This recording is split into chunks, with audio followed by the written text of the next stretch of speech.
গণতান্ত্রিকামী জনগণ এবং গণতন্ত্রের পক্ষের রাজনৈতিক দলগুলোকে দয়া করে প্রতিপক্ষ বানাবেন না।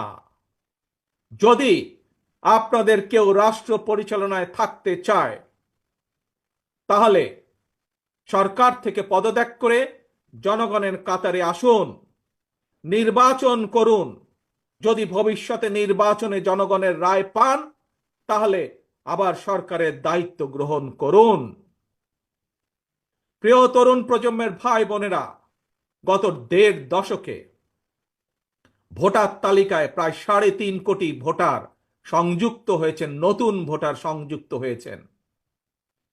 এই নতুন ভোটাররা আজ পর্যন্ত একটি জাতীয় নির্বাচনেও ভোট দিয়ে তাদের নিজের পছন্দের প্রার্থীকে জনপ্রতিনিধি নির্বাচিত করার সুযোগ পায়নি। পতিত পরাজিত পলাতক স্বৈরাচারের কাছে মানুষের অধিকার প্রতিষ্ঠা কিংবা নির্বাচন কোনো গুরুত্বপূর্ণ কিছু ছিল না। সুতরাং সংস্কার ইস্যুর পাশাপাশি জাতীয় নির্বাচন অনুষ্ঠানের জন্য অন্তর্বর্তীকালীন সরকারের দৃশ্যমান প্রস্তুতি নেওয়া উচিত বলে আমরা বিশ্বাস করি বা আমরা মনে করি। প্রিয় সমাবেশ,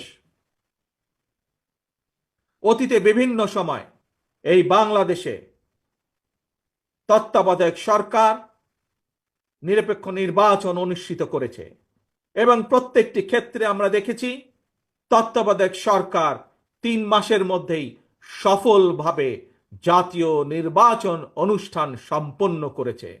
সুতরাং অতীতে এই বাংলাদেশে রেকর্ড রয়েছে 3 মাসের মধ্যে জাতীয় নির্বাচন অনুষ্ঠিত করা সম্ভব।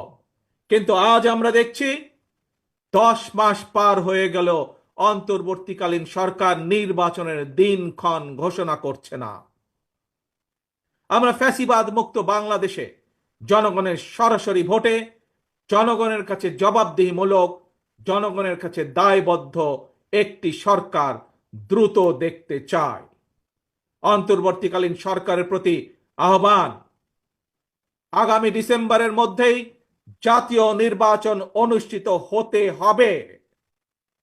আবারও আমরা বলতে চাই, আগামী ডিসেম্বরের মধ্যেও জাতীয় নির্বাচন অনুষ্ঠিত হবে। নতুন প্রজন্মের প্রিয় ভাই বোনেরা, আজকের এই সমাবেশ, প্রিয় দেশবাসী, আগামী ডিসেম্বরের মধ্যে আপনারা জাতীয় নির্বাচন অনুষ্ঠান যাতে অনুষ্ঠিত হয় তার প্রস্তুতি নিতে শুরু করুন। কারা